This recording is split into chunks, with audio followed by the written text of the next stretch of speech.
Hello, my name's Adrian Richards. I'm a consultant plastic and cosmetic surgeon, and today I'm going to be talking about scarring and how in particular to really try and ensure that your scar is as good as possible.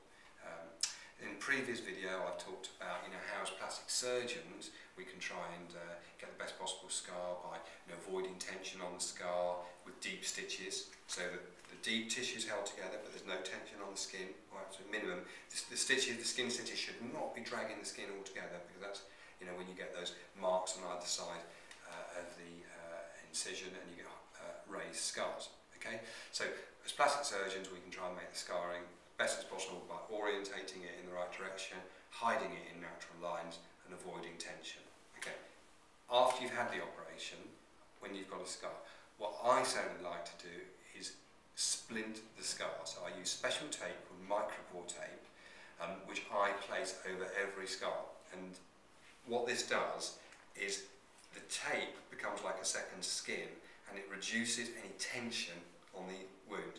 So the tape's on, okay, that is sort of gently holding the skin together, so the scar is not being pulled apart by the body. Because if it's being pulled apart, it's going to heap up scar tissue. Yeah, it's going to heap up scar tissue, which is more aggressive. So I like my patients to wear this micropore tape on the tummy tuck or any procedure where the lower part of the body, where the scar's hidden, no one's going to see it, for at least 6 weeks following surgery, and ideally more.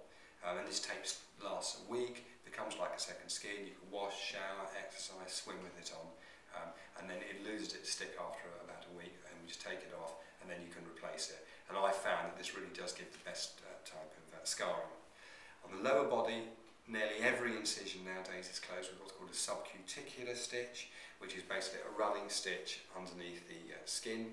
And we don't tend to use those old cross-hatching, those old stitches you see on G.I. Joe or Action Man with the dots on either side. We don't tend to use those because they leave marks where the stitches are removed. So we don't use those. So it's nearly all subcuticular stitches.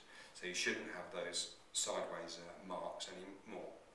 Okay, is there anything you can put on the scar to make it better? Well, probably there is. Moisturising the scar has two main effects. One is the actual massage. So any massage on a scar tends to help it sort of settle down and remodel and flatten. Okay, so encourage massage. That's gentle massage up and down, morning and evening on the scar, and that helps the scar tissue settle down. We also advocate massage with bio oil. That's bio-oil, O-I-L, which is a special oil specifically designed for scarring and to improve scarring. So we normally ask patients to massage that on the scar at least twice a day. The only exception to that is around the eye, because it shouldn't be used around the eye because it can get into the eye. So that's how we like the scars to be treated, and typically a scar would heal well, then it goes through a sort of a reddy, pinky phase as the body's really struggling to try and build up strength in it, and it gets lumpy, and then following that it will mature.